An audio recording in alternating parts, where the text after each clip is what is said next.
Muito boa noite.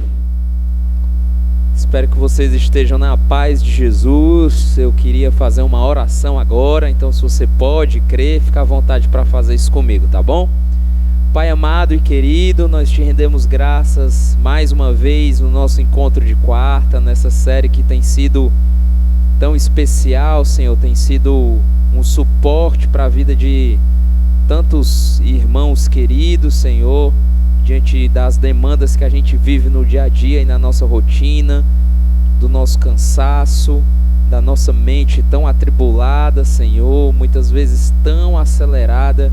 Obrigado, Senhor, porque como igreja nós temos tentado colocar luz em lugares do nosso coração que muitas vezes são difíceis de abrirmos, de confessarmos. Nós te pedimos, Paizinho, que de acordo com a tua vontade o Senhor nos dê uma noite especial aqui nesse espaço.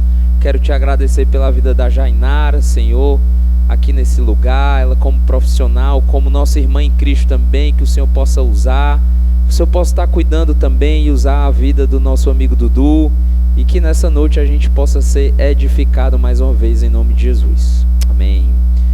Vocês estão bem? Como é que foi da semana, da quarta-feira passada? Quem esteve na quarta-feira passada aqui no encontro? Olha só, hoje a gente está com um tema diferente, né? A gente continua na série Dramas da Vida. E na verdade, esse lugar não é só para você que talvez teve uma semana que foi bacana e joia. Talvez para você que está já um pouco cansado e debilitado fisicamente, espiritualmente, tá mais ou menos. Para você que não tá bem, a gente queria dizer que esse espaço certamente será um espaço usado por Deus, já está sendo um espaço usado por Deus, para que eu e você possamos viver esse milagre de termos nas nossas dificuldades o cuidado e o apoio do nosso Deus, para a gente aprender a manejar tudo isso que a gente vive e aprender a sermos conduzidos pelo Espírito nas nossas dificuldades, né?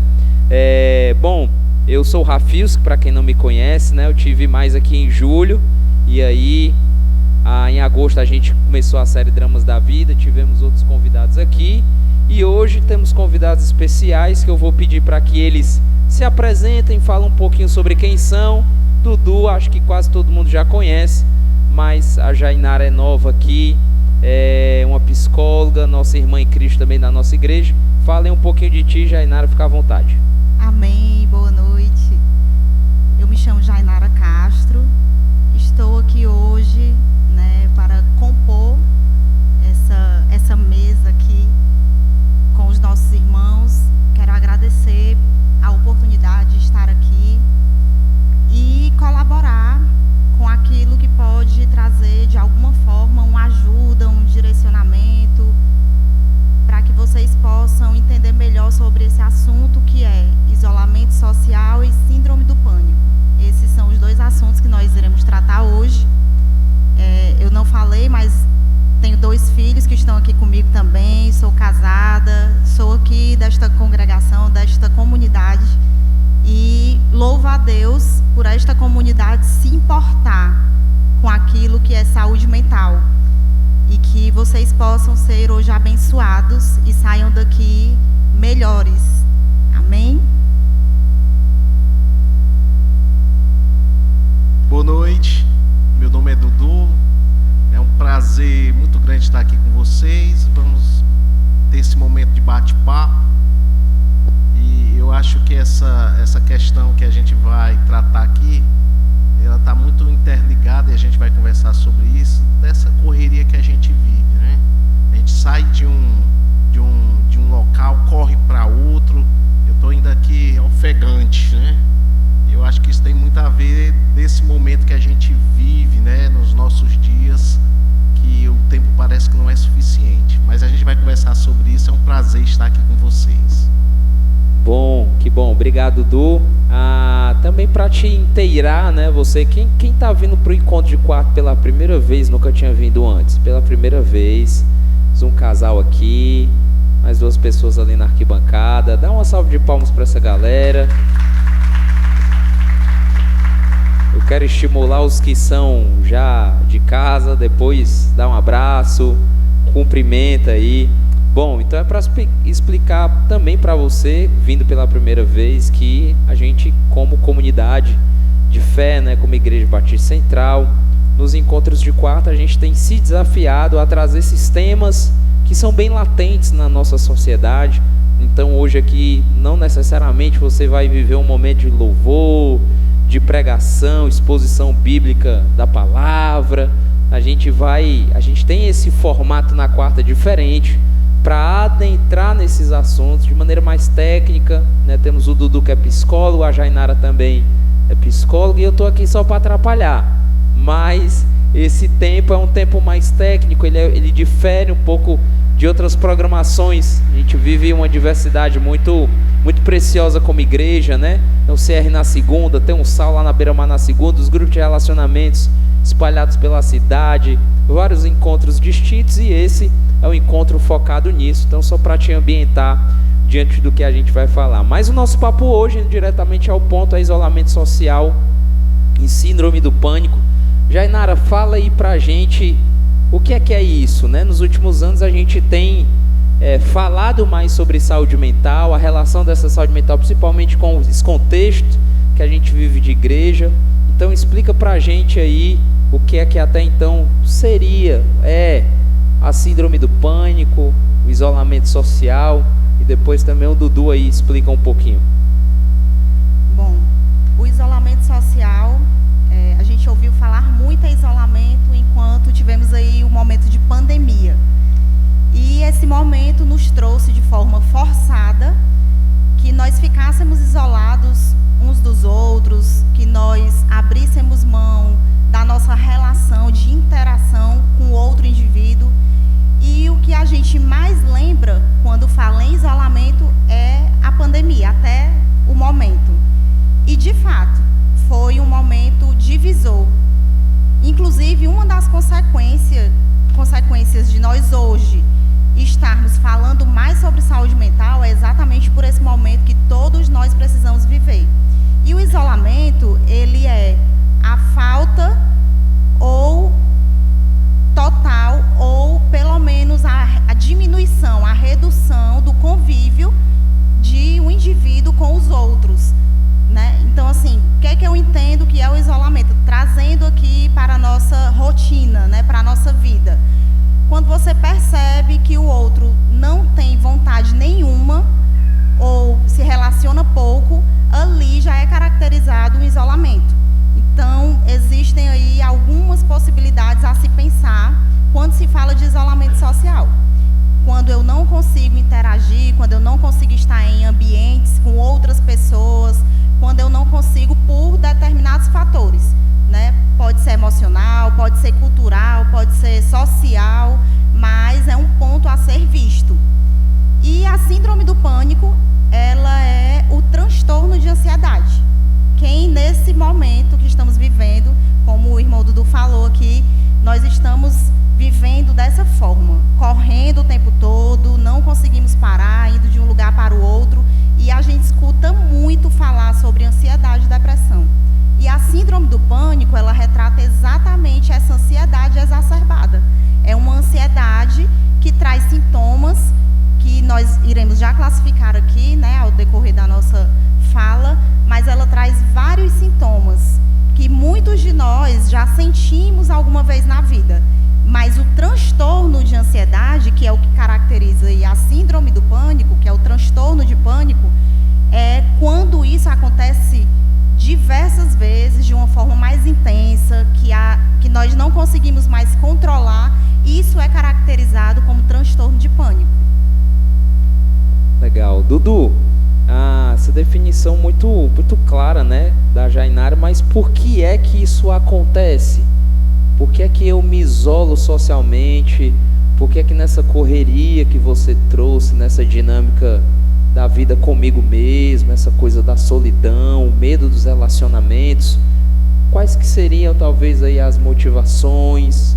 Como é que a gente consegue perceber que isso em algum momento da história começou a ficar uma coisa comum, como a Jainara falou, né? Na pandemia todo mundo foi obrigado, né, a se isolar socialmente, mas parece que a gente também tem outros motivos hoje para se isolar e outros motivos para ficar ansioso. Então, quais é que seriam aí as causas dessas motivações? Eu sempre gosto, quando falo sobre esse assunto, e sair daquele lugar comum, que eu explico para vocês. Quando a gente fala em solidão, quando a gente fala em síndrome de pânico, quando a gente fala depressão, essa é uma caixinha que todo mundo entra e todo mundo se torna igual. Mas a gente precisa entender que a coisa não acontece assim. A gente precisa entender que nem todos têm a depressão da mesma forma. Porque você entende que quando você fala em qualquer doença psíquica, você tem uma classificação, obviamente, você vai ter lá os sintomas, e a tendência natural é a gente se encaixar dentro dessa classificação e a gente se torna todo mundo igual nessa história. E a gente esquece de contar a nossa história. Essa é uma frase que quem tem acompanhado os momentos que eu estou aqui, que eu tenho a oportunidade de falar para vocês, eu sempre digo assim: a gente precisa contar a nossa história. A gente precisa se ver dentro desse processo de solidão. A gente precisa se ver dentro desse processo da síndrome do pânico. A gente precisa se ver dentro desse processo da ansiedade, dentro do contexto da nossa história. A gente precisa entender que, primeiramente, nós temos um mundo que tem se transformado, e dentro dessa transformação tem muita coisa boa, mas também tem muita coisa ruim. E aí, como se adaptar a isso? Esse é o primeiro ponto. O segundo ponto importante que a gente precisa também entender é o seu estilo de vida. O sentimento que a gente tem, quanto mais o tempo passa, menos tempo a gente tem. Vocês sentem isso? Parece que 24 horas não é mais suficiente. Então, o que acontece? A gente se enche de atividades, não dá conta delas e compromete o nosso sono. A gente tem dormido pouco, não é verdade? Muitos têm dormido pouco. E você acorda de manhã saturado. Então, é também o seu estilo de vida. E como atender a esse sistema que a gente tem vivido. Eu acho que esse é um dos pontos que a gente precisa também se perceber no nosso processo. Aí sim, quando você começa a jogar essa luz, essa lente para dentro da sua vida, aí as coisas começam a ficar diferentes. Porque nem todo mundo vai ter uma síndrome do pânico da mesma forma. Os sintomas são parecidos, mas o processo como você desenvolve isso na sua vida, isso é particular. E é uma percepção que o médico, o psicólogo, as pessoas que estão ao teu redor, não é elas que precisam ter essa percepção. É um desenvolvimento que é você que precisa ter essa percepção na sua vida, né? Dentro dessa realidade, hoje a gente vive a hiperconexão. Esse é um ponto. A gente tem muito contato, muita conexão, mas pouco vínculo. Essa é uma realidade. Todo mundo está conectado, mas a gente tem pouco vínculo com as pessoas. E quando eu digo isso, com as pessoas do nosso convívio, que estão debaixo do nosso teto. Hoje eu conheço famílias que só se comunicam pelo WhatsApp. Não se tem mais conversa. É tudo pelo WhatsApp, isso dentro de casa. Então, é muita conexão e pouco vínculo. E isso, de alguma forma, se traduz em um processo de adoecimento na sua vida. Então, você precisa se perceber dentro desse processo. Esse é um ponto importante que a gente precisa, talvez, analisar aqui. A hiperconexão, as transformações sociais que a gente vive, esses impactos na nossa saúde mental, essa coisa da multidão. A gente fala em isolamento social, mas você pode... O isolamento social não significa você estar distante. Você pode estar fisicamente presente, mas você pode se sentir isolado, não é verdade? E eu trago isso, sabe para onde? Para dentro da igreja. A gente pode estar vivendo dentro de uma multidão chamada igreja, mas se sentir sozinhos. Então a gente precisa também se perceber nesse movimento. Eu sempre costumo dizer nesse sentido, só para encerrar esse momento, eu penso assim, eu acho muito estranho, às vezes eu falo isso na integração, eu acho muito estranho a gente chegar aqui na igreja, você se esbarra com seus irmãos em Cristo, que não necessariamente você conhece, mas você torna o outro invisível. Você traz um costume que é lá fora, porque lá fora é estranho. Você passar por uma pessoa e falar com ela, ela vai tomar um susto, perguntar o que está acontecendo. É assalto, lá já levanta a mão. Mas dentro da igreja, eu vejo a gente passa aqui pelas pessoas, as pessoas, o olhar é assim, ó, é como se as pessoas que estão ao teu lado, essas pessoas são invisíveis. Então essa também é uma forma de a gente perceber como a gente tem tratado essa questão do isolamento e como a gente se isola também no meio da multidão. Você pode estar aqui com 100, 150 irmãos e se sentir sozinho. Por quê? Porque falta essa dinâmica dessa conexão, de você ser proativo em relação a ela. O que eu estou querendo dizer com isso? Que antes de a gente se colocar dentro daquela caixinha, eu tenho pânico, eu me sinto solitário. Antes de você se colocar dentro dessa caixinha e se tornar o igual a todos, você precisa perceber que dinâmica é essa de percepção que você tem na sua vida. Eu acho que esse é um ponto importante que a gente precisa lembrar. Perfeito, Dudu. Jainara, você citou aí brevemente já alguns pontos específicos sobre o sintoma, né, do isolamento social. A gente como igreja vive esse discernimento de perceber que tem coisas que aparentemente são grandes, mas são coisas simples de resolver. Talvez você não gostou porque o irmão veio para a igreja de bermuda. A gente consegue resolver isso fácil, mas às vezes tem coisas pequenas que elas falam muito, né? Então como é que eu consigo, por exemplo, perceber que dentro da minha casa, o meu filho, né, meu esposo, como é que eu consigo perceber então que eu estou vivendo algum tipo de isolamento e eu estou gostando disso? Eu estou começando talvez, né, na minha forma de me esconder, é o meu filho que fica no eletrônico. Sei que é um assunto complexo, né? Mas talvez traz aí, cara, tem um sintoma, tem uma coisa que eu consigo ver, que é o desafio, né? Você abre um Instagram, quem aqui tem perfil no Instagram? Aqui. Tem gente que não tem, rapaz, pai, ore por mim, viu? Pai, tô vendo. Pai, tem um pessoal aqui que se garante, viu? Mas você olha no Instagram, se você colocar, sei lá, transtorno de borderline, aparece lá alguém dizendo, aí eu olho assim, rapaz, eu tenho. Aí TDAH, e você olha, vixe, você olha, bota eu também. Pessoa que está morta, mas ainda vive, vixe, eu também. Você fica perdido, né? Porque parece que tudo que você conecta, você fala perto do celular, aí aparece, né? Você pensa, pô, queria comprar um sapato, aí aparece o sapato. Dá um negócio estranho, né? Mas brincadeiras à parte, a gente vive nessa multidão de informações. Mas falando aqui específico para o público, né? Na nossa igreja, cara, como é que eu percebo o sintoma desse isolamento? Né? Está claro, né? Inclusive a gente tem uns slides aí, quando você vai falando, acho que a gente vai colocando aí algumas coisas.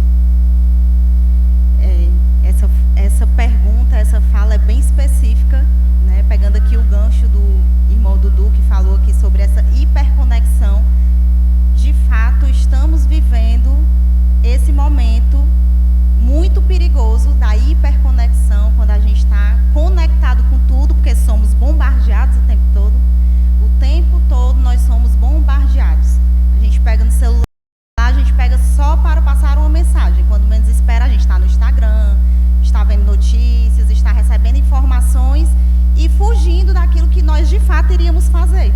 Então, nesse momento, uma das coisas que nós temos que perceber, que o Dudu bem colocou, nós temos que nos perceber. É o primeiro ponto. E isso é autoconhecimento. E nós estamos deixando de buscar, de estar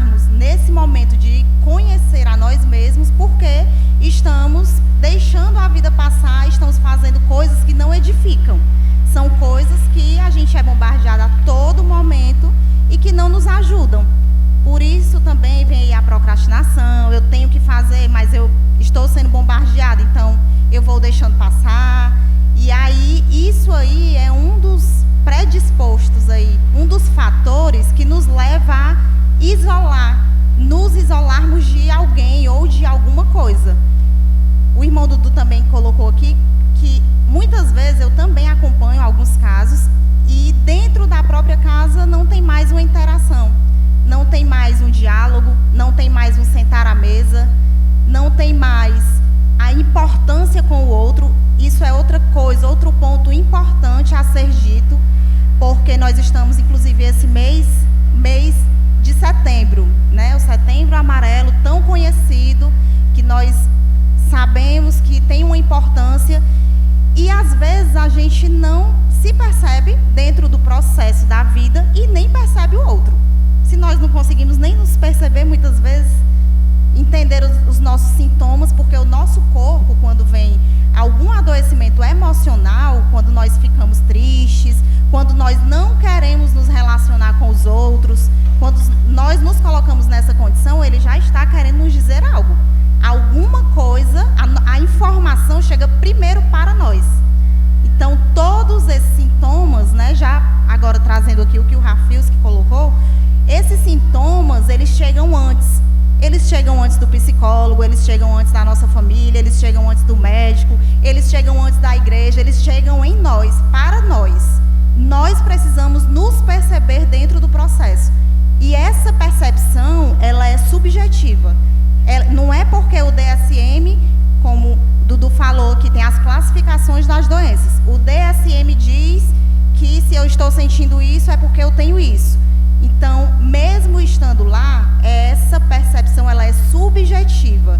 De fato, temos que saber qual é o nosso histórico, temos que saber qual foi o ponto que nós passamos por algum momento que não está mais da mesma forma. Antes eu gostava de me reunir com os amigos, agora eu não gosto mais. Antes eu gostava de ir à igreja e me comunicar com as pessoas, eu já não gosto mais. Antes eu gostava de ter contato com pessoas dentro de casa, agora eu não gosto mais. Então, alguma coisa mudou e aí, essa informação que está chegando para você é uma informação que precisa ser vista, que precisa ser dada importância. E eu estou trazendo aqui para nós. Às vezes nós percebemos o outro e não nos percebemos. Às vezes eu vejo o problema do outro e não vejo o meu. Então, essa percepção, ela precisa ser todos os dias. Nós precisamos nos perceber dentro desse processo. Será que o que está acontecendo na minha vida que eu não sinto mais vontade de trabalhar? Então, não é a falta, muitas vezes, da vontade de ir trabalhar. Existe aí alguma coisa que está acontecendo, que você precisa identificar. Por que eu não gosto mais daquele ambiente? Por que eu não quero estar com aquelas pessoas? Por que eu não sinto mais o desejo de sair de casa e ir trabalhar? Se é uma responsabilidade.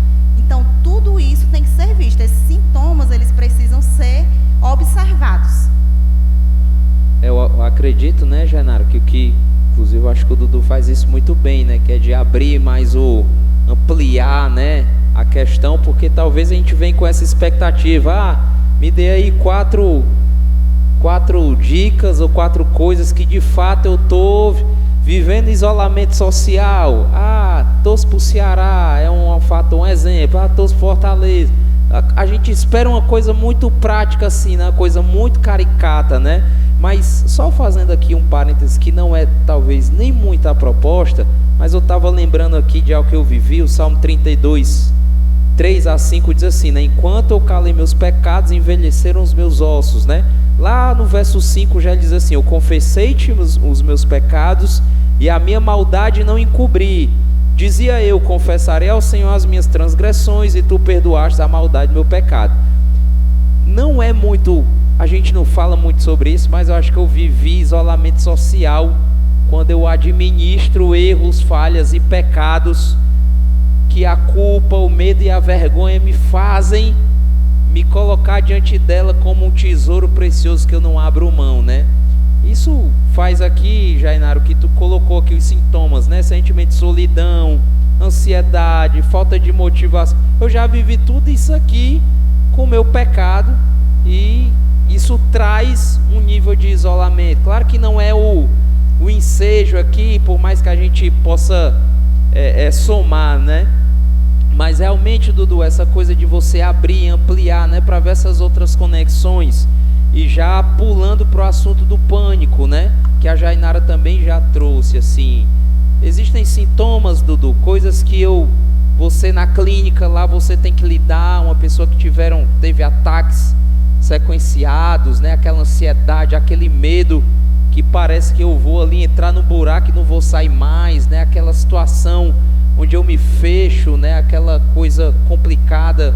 Fale um pouquinho pra gente aí sobre essa questão aí. Uma das coisas importantes que a gente precisa ver em qualquer tratamento que a gente faça a problemas psicológicos, a gente tem o caminho da farmacologia, que ajuda dentro desse processo. A farmacologia, ela é um complemento do tratamento, ela não é a solução. Hoje a farmacologia, ela tem sido usada de uma forma errada. As pessoas têm se escondido por detrás dos remédios. Por quê? Porque para você sair de um problema psicológico, você primeiro precisa se perceber dentro desse processo. E isso é uma coisa que só você pode fazer. O remédio não faz por você, né? E a gente precisa entender duas coisas importantes. É o mundo que eu habito e o mundo que habita em mim. O mundo que eu habito é um mundo que a cada dia que passa tem se profissionalizado nesse sentido para adoecer você. Esse mundo é um mundo de adoecimento.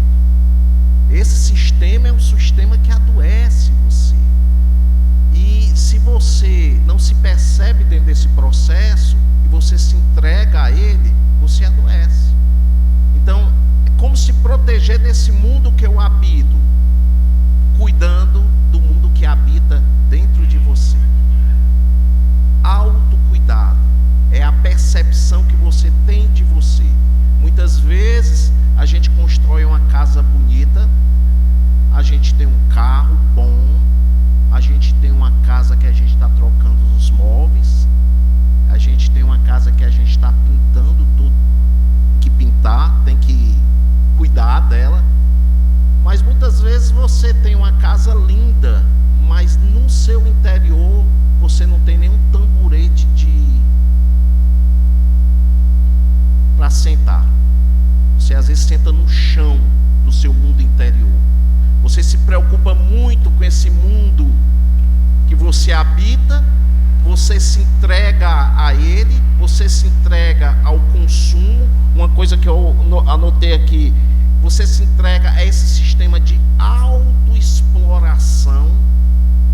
Você se autoexplora. Nunca nada é alcançável. Nada. Você tem que trabalhar muito, mas ao mesmo tempo você tem que dar atenção à sua família. Se você trabalha muito, você deixa a sua família de lado. Se você ficar muito com a sua família, você deixa seu trabalho de lado. E como equilibrar isso? Então a gente vive no mundo em um processo que adoece a gente. Por quê? Porque é um processo de autoexploração. A internet, ela está aí, as redes sociais estão aí para postar uma ilusão de mundo. Você vê aí, não fazendo referências pessoais, mas se hoje você abrir a internet, você tem pessoas que postam um glamour da vida super bem, pessoas que vendem uma ilusão de mundo, que a gente também entra nessa ilusão. E essas pessoas normalmente estão com 20, 30 milhões de seguidores. Isso diz alguma coisa. E amanhã elas estão presas. Entende o que eu estou dizendo? E aí o mundo delas cai. Por quê? Porque tudo aquilo é construído em cima de uma ilusão. E a gente, como cristão, a gente embarca nessa. E aí eu fico imaginando nesse mundo de autoexploração, essa pressão constante de superação que a gente vive, aí onde é que entra aqueles textos que o próprio Deus, o próprio Cristo fala que se Ele cuida dos pássaros, se Ele cuida da natureza, mais Ele vai cuidar de nós. Onde é que entra, gente, essa realidade da palavra de Deus nessa vida, nesse estilo de vida que a gente tem vivido? E quando a gente se entrega a esse sistema de autossuperação, de pressão constante, de ausência de pessoas, mas vivendo nessa coisa cheia de ansiedade, de pânico, de depressão, quando a gente se entrega a esse sistema, a gente esquece daquilo que é o importante, que é buscar quem que a gente tem que buscar primeiro, sobre todas as coisas? Nosso Senhor Jesus. E aí Ele faz uma diferença muito grande nas nossas vidas. E aí quanto tempo você tem gastado com esse sistema, com essa rotina, e quanto tempo você tem gastado na presença de Deus, em oração, lendo a palavra, meditando? Entende? Eu costumo dizer que a gente, como povo de Deus, a gente tem um tesouro na mão, e a gente precisa saber trazer esse tesouro para as nossas vidas, entendendo que é esse mundo que a gente vive. A gente vive um mundo que quer dizer para a gente que tudo é possível. Tudo é possível? Não. E aí é interessante, eu costumo didaticamente explicar a vida nesse sentido, no processo de adoecimento, assim: nós temos duas colunas, aquilo que é impossível. O que é impossível hoje na sua vida? Tem muita coisa aí, e tem coisas que são possíveis. Eu aposto com vocês, sem hesitar, que o processo de adoecimento nas nossas vidas é que a gente gasta a nossa energia naquilo que é impossível. É impossível mudar as pessoas. Você não muda ninguém. Ninguém muda ninguém. Esse é o caminho do impossível. Esse é o caminho da ansiedade relacional. Esse é o caminho do pânico. Por quê? Porque você está vivendo o impossível. Gaste sua energia, gaste a sua vida naquilo que é possível. E sabe, dentro dos relacionamentos, o que é possível dentro dos relacionamentos? É você fazer a sua parte. Eu sempre costumo dizer, quando eu estou na clínica com casais em conflitos, com famílias em conflitos, sabe quando tudo paralisa? É quando você acha que as coisas vão mudar quando o outro mudar. E eu digo para vocês, se você quer mudar alguma coisa na sua vida, sabe o que você precisa fazer? Comece por você. Quando você muda, você sai daquele lugar de retroalimentação, da ira, da discussão, daquilo que paralisa, daquilo que traz ansiedade, daquilo que traz pânico. Quando você sai desse lugar, quem está lá do outro lado também precisa mudar. Por quê? Porque você não retroalimenta mais. Você está em outra posição. Então, entende? É muito mais eu dizer aqui: vamos agora, 4 pontos importantes para que você se livre do pânico. Gente, se fosse anunciar uma coisa desse tipo, era 5.000 pessoas aqui. Por quê? Porque o pessoal quer um produto pronto. Não, eu quero um negócio que eu possa tomar, eu não quero mudar nada. Não quero nem pensar, me dê um negócio aí que... E a gente trata com Deus também assim. A gente trata a nossa relação com Deus assim: não, Deus faz um milagre, eu não quero participar em nada. Estamos no impossível. Entende? Aí quando é que a gente traz Deus para o nosso impossível? É quando a gente trabalha a nossa parte. E o que é fazer a nossa parte? É amar o próximo como a si mesmo. Esse é um ponto importante. É a gente ter o nosso momento com Deus, também é importante. importante, é fundamental para esse processo. E aí sim, quando tudo isso começa a se encaixar nas nossas vidas, aí você vai começar a buscar esse autocuidado, seja na terapia, entende? Se precisar tomar os remédios, vamos tomar os remédios, entende? Porque eles são importantes nesse processo, mas você tendo consciência que você precisa ser implicado dentro desse processo. Não dá para fugir desse processo. Esse é um ponto importante. É forte. Obrigado, Du. Jainara, quando é que essa ansiedade que é uma reação adaptativa, tipo assim, tu falou dos meninos ali, né? Tu vai pegar o boletim dos meninos. Aí dá aquela, né? Aqui quem tem menino, eu sou professor também, eu fico vendo assim, a mãe chegando, meu Deus do céu. Ainda tem isso? Vocês ainda vão pegar boletim de menino, criança na escola? Tem ainda, viu? Ainda tem. Rapaz, pensa dos meninos quietos quando vão pegar o boletim com a mãe. No ano letivo, no semestre, rapaz, é um negócio assim, é um motor ligado. Quando chega lá para pegar o boletim com a mãe, com o pai, é um silêncio. Mas quando é que essa ansiedade natural, que é a reação adaptativa, quando é que ela começa a virar um negócio que senta no banco do motorista? E aí quando é que isso me traz um ataque de pânico? Um negócio assim que você teve um momento de sufocamento, teve uma crise, você travou. Como é que é essa realidade? Explica pra gente aí. Muito boa essa pergunta, porque, na verdade, todos nós temos sintomas ansiosos, sintomas de ansiedade. Graças a Deus por isso. Isso significa que está tudo funcionando em você. Inclusive, o seu cérebro está em perfeito estado. Porque quando nós não temos medo de algo, quando nós não sentimos esse friozinho na barriga, né? Quando nós não sentimos em nenhum momento nenhuma alteração emocional, tem alguma coisa errada. Aí nós também precisamos buscar ajuda. Então, se eu tenho algum sintoma de ansiedade, todos nós não tem esse indivíduo que em algum momento da vida não tenha passado ou não vai passar por isso. As mãos ficarem suadas, frias, né? Eu fiquei sabendo ali de uma situação. Até aí, tá tudo ok, né? Isso não se enquadra ainda em um transtorno. Quando é que eu entendo que é um transtorno? Quando é que eu entendo que é uma doença, que é um problema?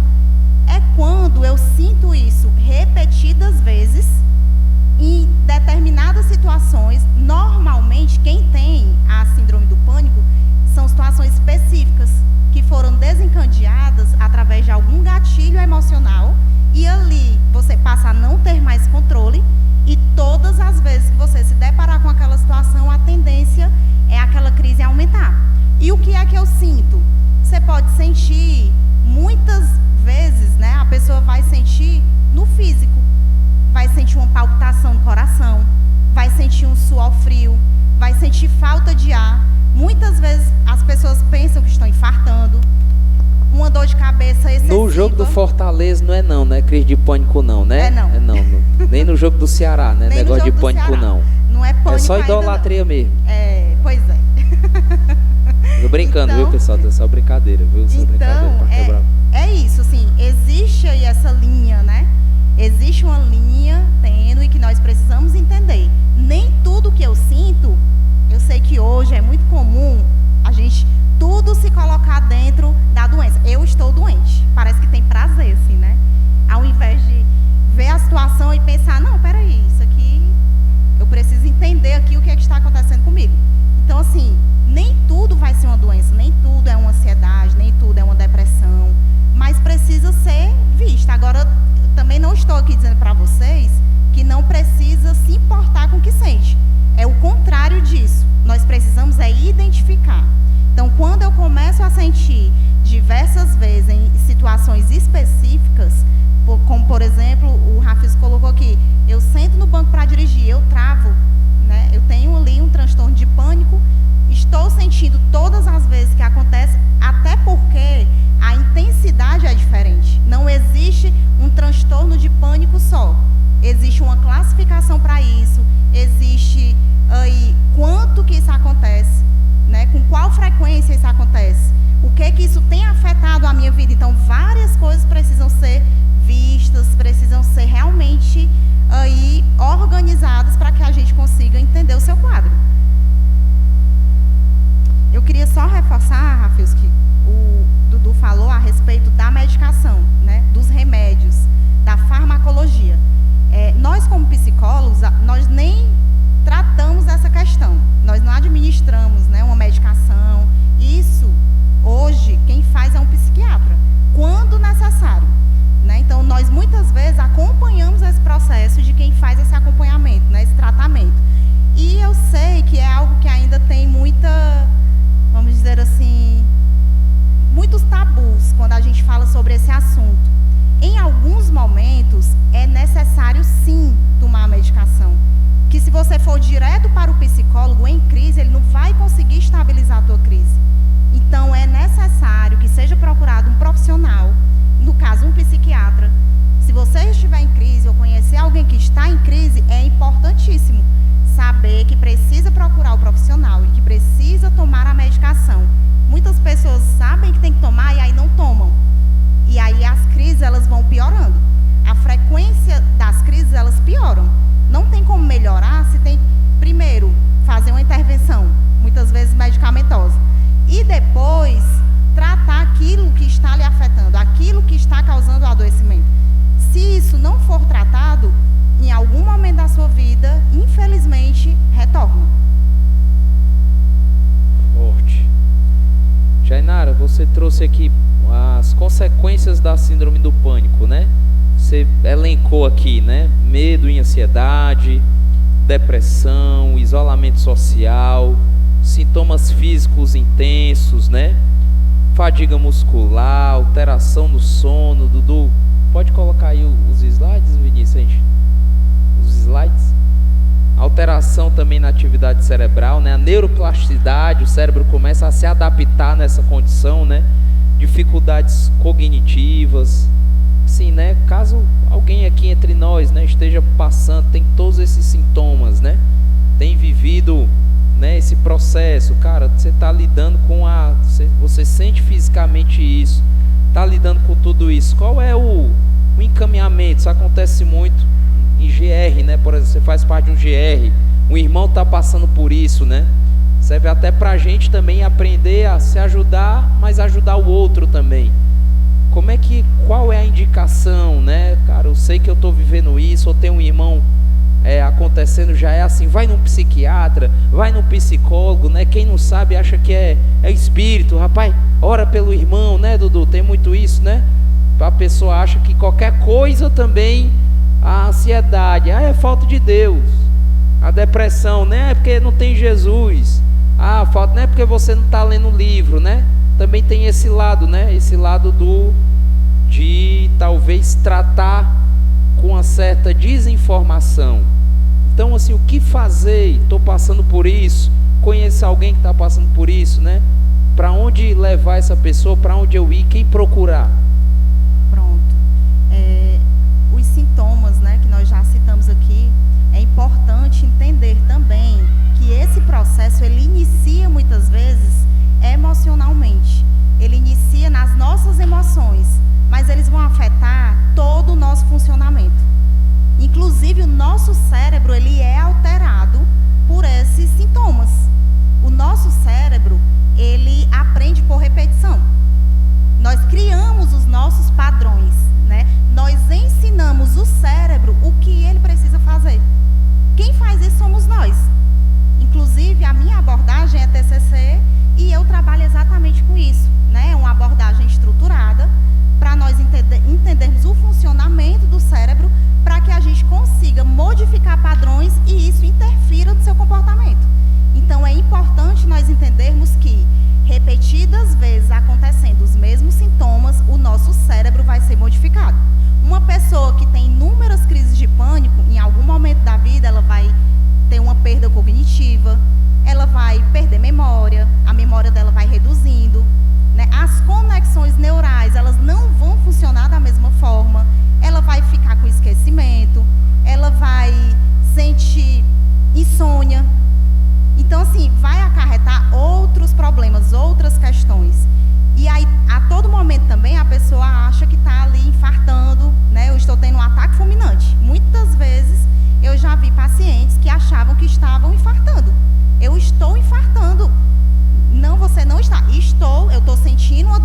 se você não está em meio à crise, você pode sim procurar um psicólogo, né? Ah, eu não posso procurar quando eu estiver na crise?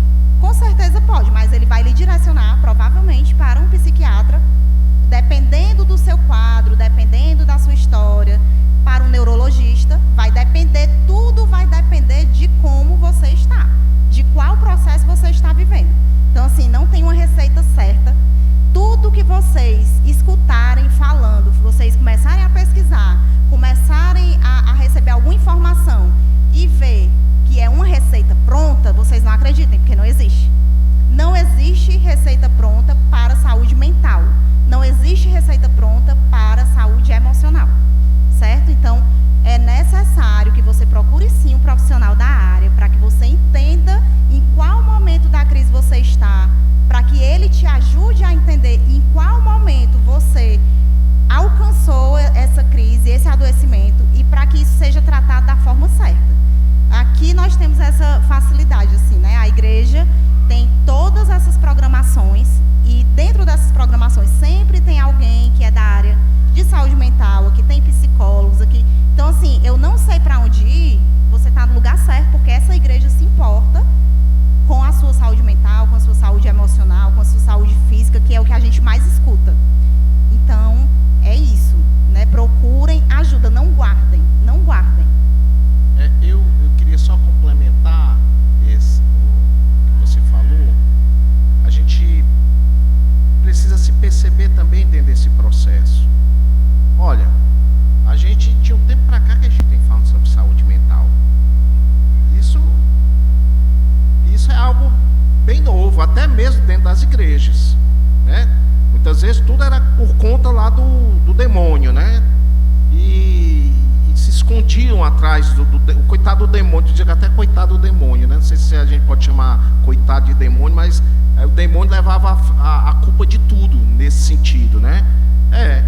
Mas a gente precisa entender que culturalmente a gente não cuida da nossa saúde. Olha, se a gente não cuida da nossa saúde fisiológica, não é verdade?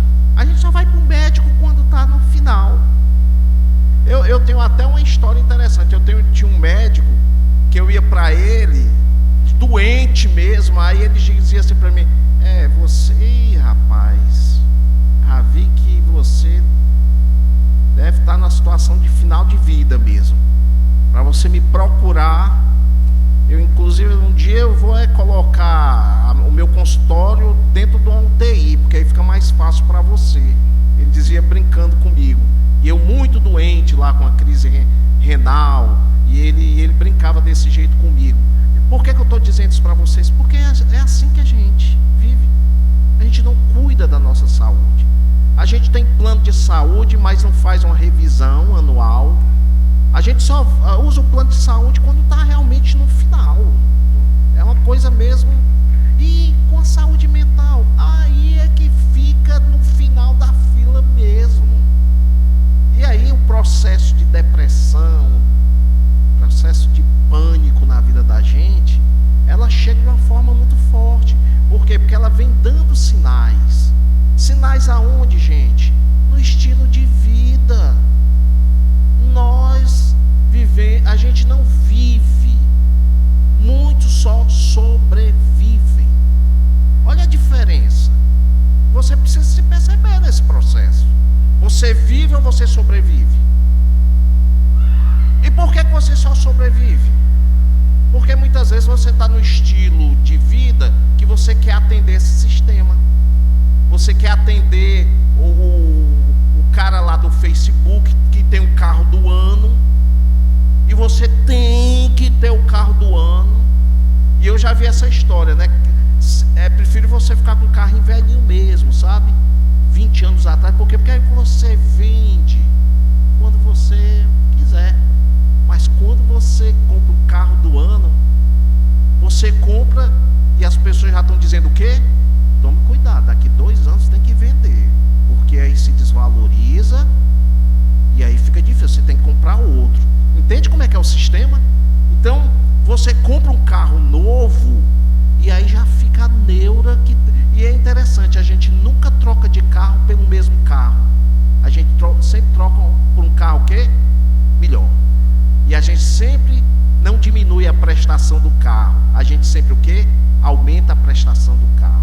O que é que eu estou querendo dizer para vocês? Que as nossas doenças psíquicas estão muito ligadas no tipo de estilo de vida que a gente quer viver. Muitas vezes a gente não vive contente em toda situação. É o corinho, é a música porque aprendi. Aí todo mundo cantando. A viver contente em toda situação. Não vive. Você não vive. E aí o que acontece? Você vive um estilo de vida que é para pagar a conta. Por quê? Porque você quer viver um padrão de vida que o sistema vende para você, e você tem tudo menos contentamento. Você tem tudo, você vive uma vida cristã sem gratidão. Entende? E isso tem a ver com saúde mental, porque é daí que vem ansiedade, aí é que vem crise do pânico. Eu nunca vi tristeza, eu nunca vi ninguém ansiosa, com síndrome de pânico.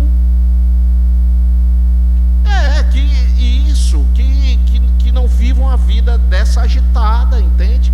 E você precisa se perceber. Olha, gente, é muito mais fácil a gente estar aqui sentado e dar uma receita de bolo do que fazer a gente pensar, a gente se colocar.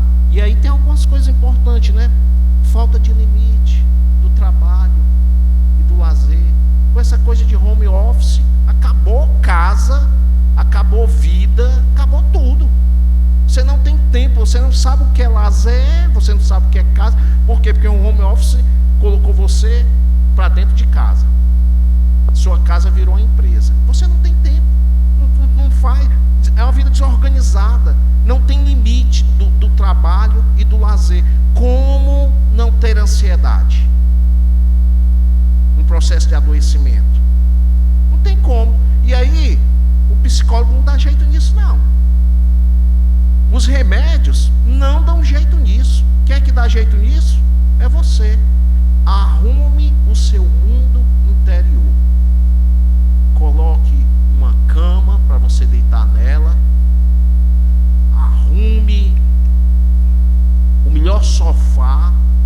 Traga luz para dentro do seu mundo interior, porque aí você vai ter condição de enfrentar esse mundo lá fora. Por quê? Porque no mundo tereis aflição, mas tem de o quê? Bom ânimo.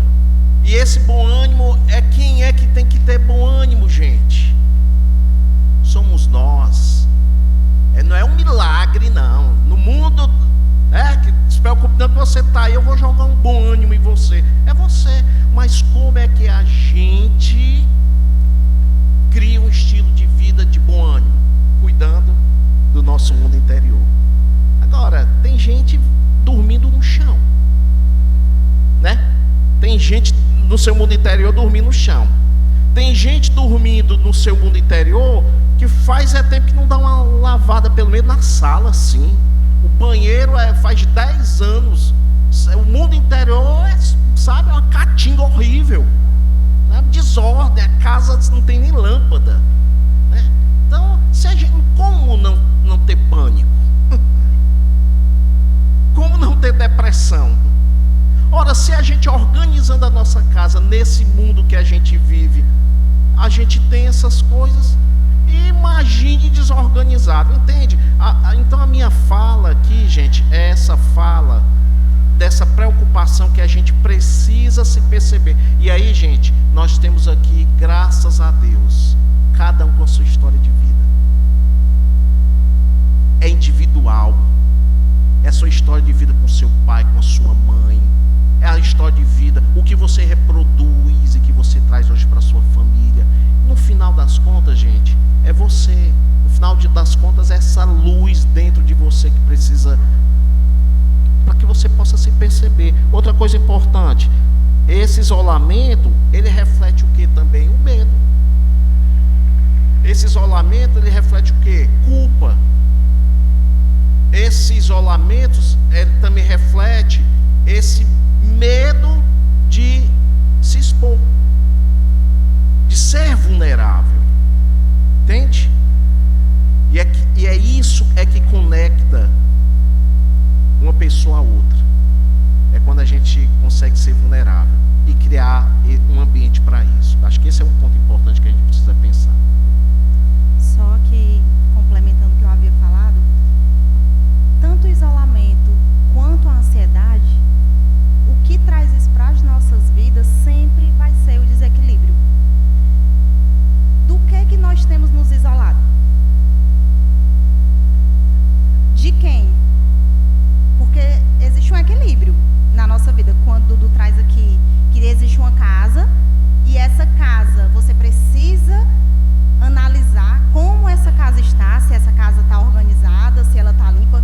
Aqui eu acredito que todo mundo tem uma casa e precisa saber como está a sua casa física. Será que eu coloquei a comida na geladeira? Será que eu arrumei a cama, eu varri, eu limpei? A gente tem uma lista na nossa mente de coisas físicas na nossa casa física. E na nossa casa espiritual, na nossa casa emocional, na nossa casa mental, como é que eu tenho feito esse checklist? Será que eu tenho buscado fazer um checklist e ticando lá o que está ok, o que está precisando fazer, o que eu não preciso fazer também, que existe essa importância? Hoje nós estamos acumulando cada vez mais aquilo que a gente tem que fazer. Isso também gera adoecimento. Se eu não digo não, eu adoeço.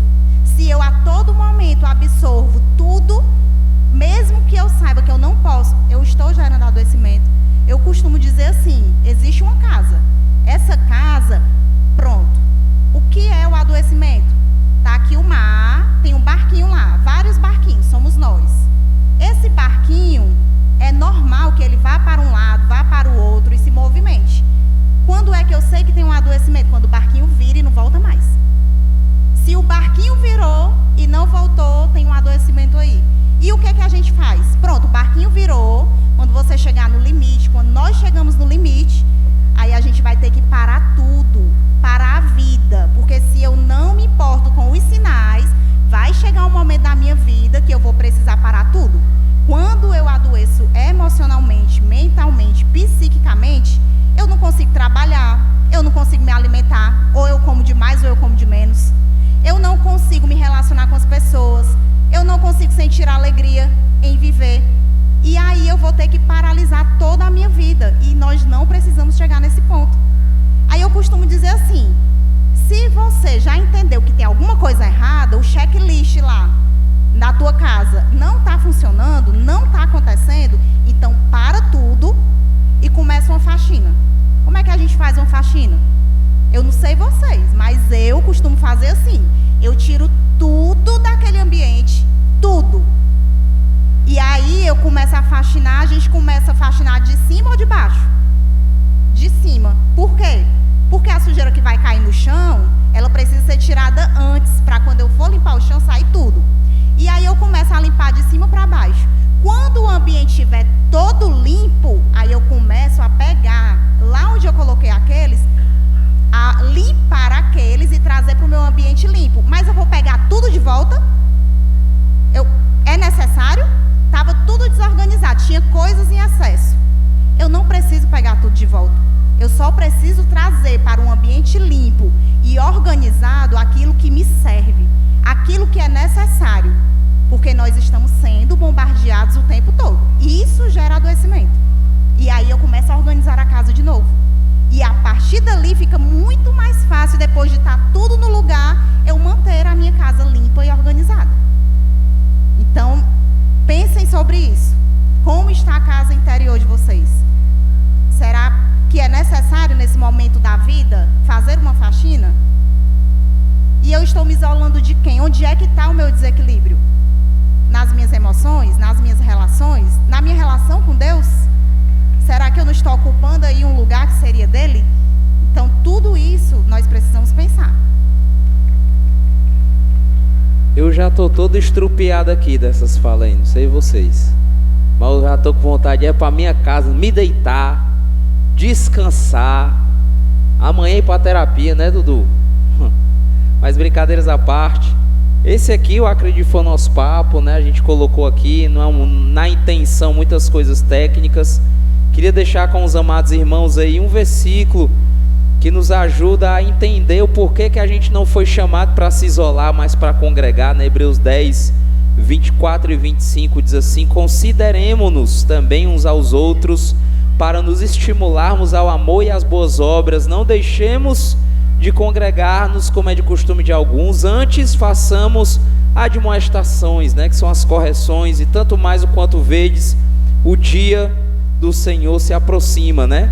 E também para lidar com a nossa mente, né, a nossa ansiedade, o nosso pânico. Não é que o versículo vai resolver, né, mas a referência bíblica para o nosso coração e para a nossa mente, né? Não andeis ansiosos por coisa alguma, antes de tudo sejam conhecidas as vossas petições diante de Deus pela oração, súplica, com ações de graça, e a paz de Deus que excede todo o entendimento guardará os vossos corações e as vossas mentes em Cristo Jesus. Eu costumo sempre, ao concluir momentos como esse, dizer que o nosso objetivo aqui é provocar, né?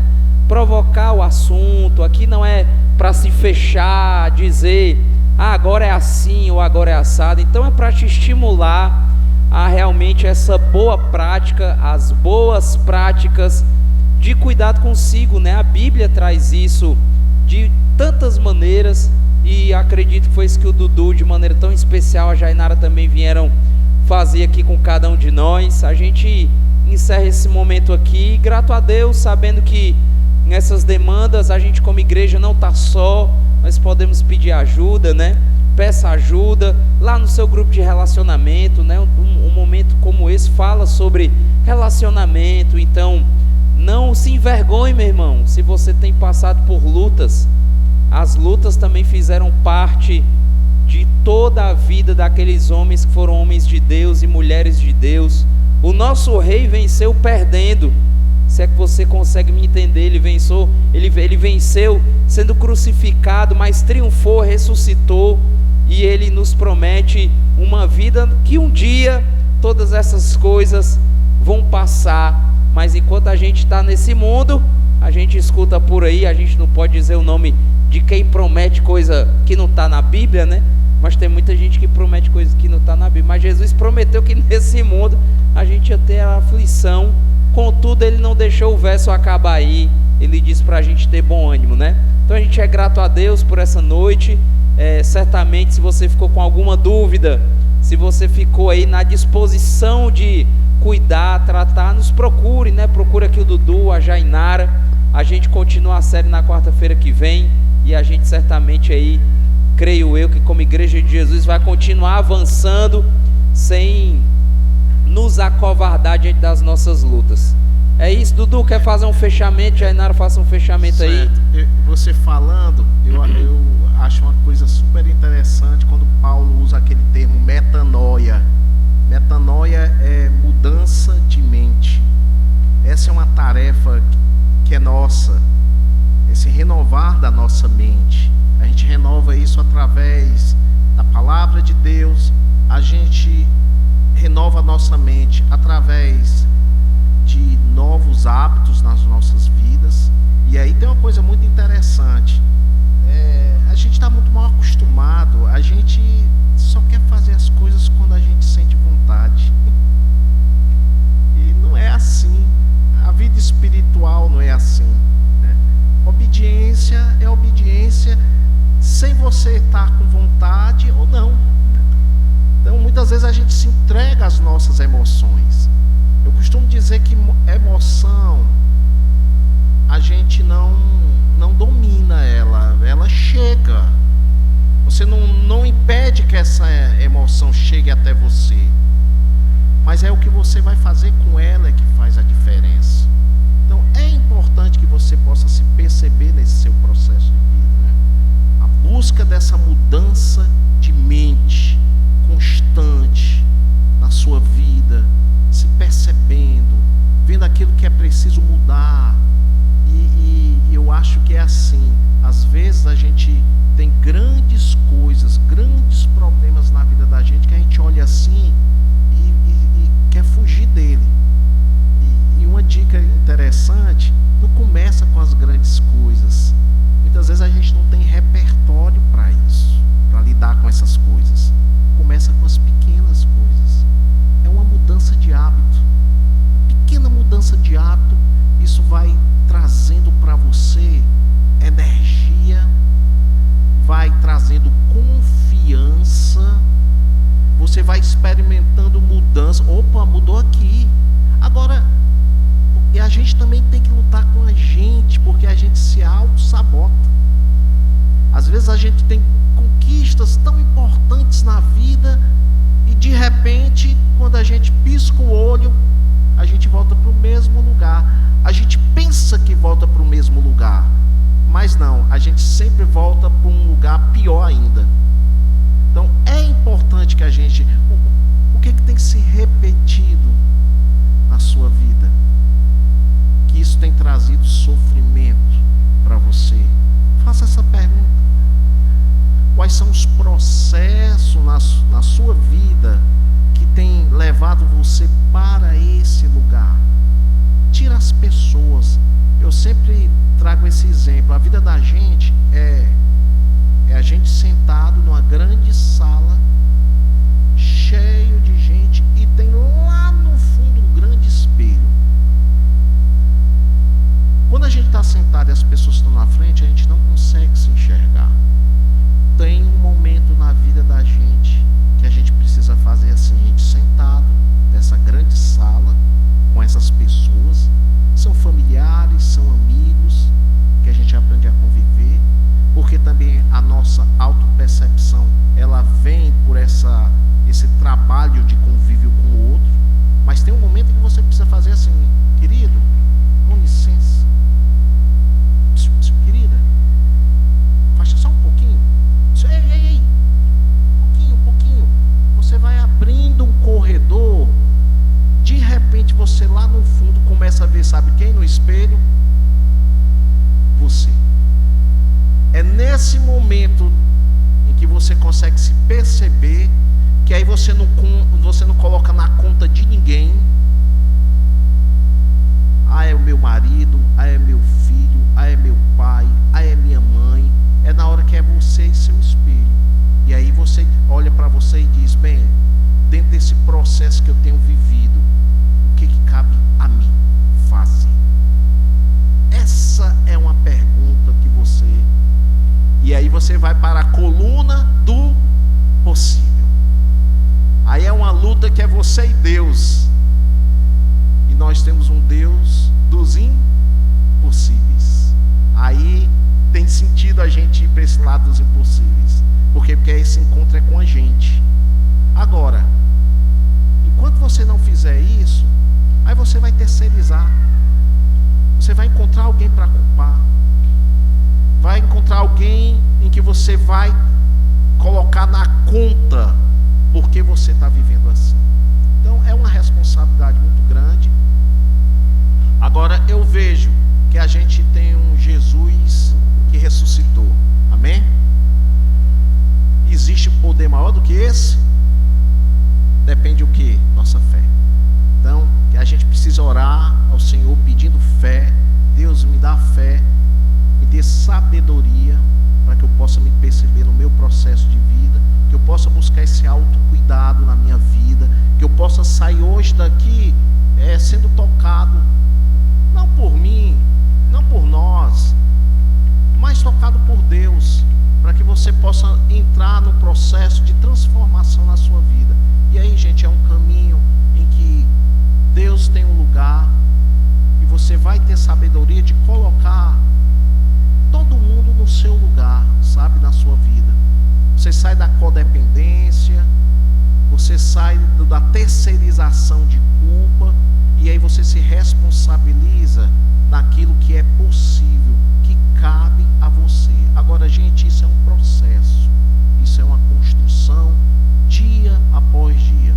Eu queria encerrar dizendo para você, se existe um processo que transforma a vida vida da gente se chama autocuidado. E eu vou dizer uma frase que quem caminha comigo, acho que já deve estar cansado. Você não pode ser para o outro aquilo que você não pode ser para você. Se você não se cuida, você vai dar um resto para o outro. E se você não se cuida, você vai dar esse resto para o outro, e o outro vai dizer que você deu o resto mesmo. E aí vem a crise existencial, porque esse é um processo que começa de dentro para fora, e qualquer transformação é assim. Não foi o que o próprio Jesus falou, né? Os fariseus: vocês são sepulcaiados, né? O fora lindo demais, mas por dentro muito ruim, tá? E a gente precisa entender que esse processo de mudança é mais do que o exterior, é o interior da gente.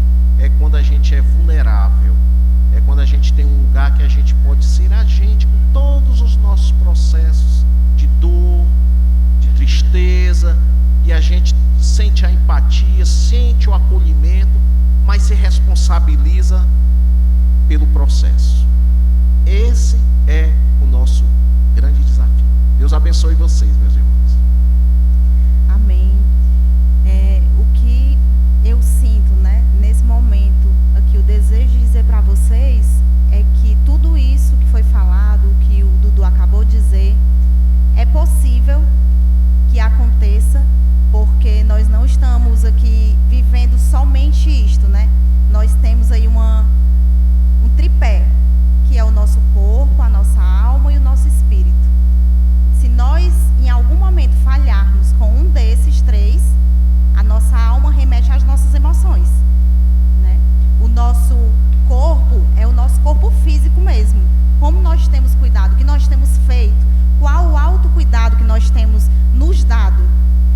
E a nossa mente é todo esse processo que a gente vive muitas vezes repetindo todos os padrões, o nosso cérebro, ele funciona com padrões, ele é preguiçoso, ele cria o padrão mais fácil e ele repete o padrão.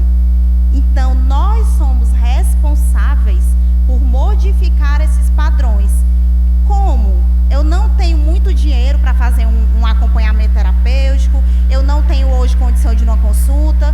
Comece com o que tem nas suas mãos. E o que é que tem nas suas mãos? É a fé? O que é que tem nas suas mãos hoje? É a palavra? É um amigo que eu posso confessar as minhas culpas e vou me sentir melhor? É sair daqui hoje entendendo que se eu estou fazendo algo que está me prejudicando ou prejudicando o outro, eu posso modificar isso através de um perdão, através de um diálogo. O que é que você tem nas mãos? A gente não está aqui propondo algo que não existe ou que você não possa alcançar. A gente está aqui para ajudar e aprender também, porque nós aprendemos aqui o tempo todo, e entender que se nós temos alguma coisa nas mãos, é isso que nós vamos usar e vai dar certo. Se é uma mudança de hábito, comece hoje. Já comece pouquinho mesmo. E o que eu entendo que é a chave para todas as coisas que nós falamos aqui hoje à noite é a gratidão. Se existe uma chave, essa chave se chama gratidão. Seja grato pelo que você tem, pelo que está nas suas mãos. A vida. Se nós estamos aqui é porque estamos vivos. Se nós estamos aqui é porque estamos respirando. É porque temos saúde para estarmos aqui. Então você pode sim, alguma coisa tem nas suas mãos. E o versículo, né, que eu gosto muito é: traga à memória aquilo que gera esperança.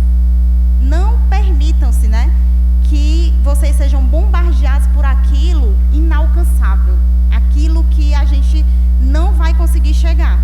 Que seja trazido hoje aquilo, a coluna, como o Dudu falou aqui, a coluna do alcançável, né, aquilo que eu consigo alcançar.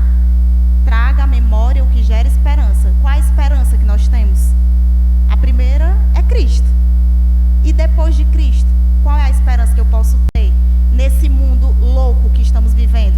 Nesse momento difícil, sim, mas que nós podemos conseguir suportar, porque nós teremos aflições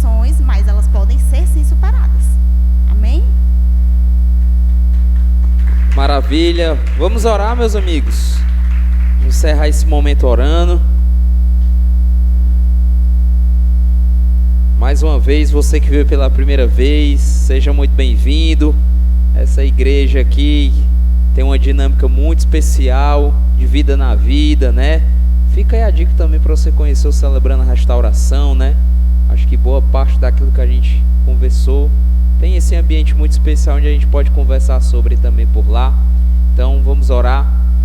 Paizinho amado e querido, nós somos gratos a Ti. Muito obrigado por esse ar que a gente respira. Que privilégio, Senhor, esse coração batendo agora, Pai. Que privilégio estar nesse espaço, escutando tudo isso que a gente ouviu. Muito obrigado, Senhor, pela nossa vida. Nos dá a oportunidade, como foi falado aqui, de cuidar bem daquilo que o Senhor nos deu, de cuidar bem com a boa mordomia daquilo que o Senhor nos entregou, a fim de que a gente também possa dar fruto, Senhor.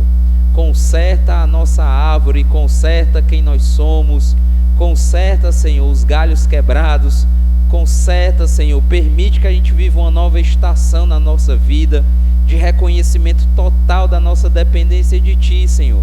Nos ajuda a poder amar as pessoas de uma maneira consciente, de uma maneira que tem a ver com Cristo, de uma maneira que tem a ver com a Tua vontade. Muito obrigado, Senhor. A gente quer Te pedir que, em nome de Jesus, o Senhor cuide de cada coração, diante de tudo aquilo que a gente falou. Nos permite, Pai, viver processos especiais desse cuidado, Senhor, que foi tão falado aqui. Muito obrigado por essa noite e nos leva para casa em paz e nos dá uma continuação de semana ao longo desses dias, que seja uma continuação de semana preciosa na Tua presença. Nos dá saúde mental, Senhor, essa é a nossa oração em nome de Jesus. Amém, amém. Valeu, pessoal. Precisa guardar as cadeiras, Vinícius? Empilhar, não precisa empilhar as cadeiras. Muito obrigado. Aproveite, dê um abraço aí, um aperto de mão numa pessoa aí. É hora boa para a gente treinar um pouco a saída do isolamento. Deus abençoe.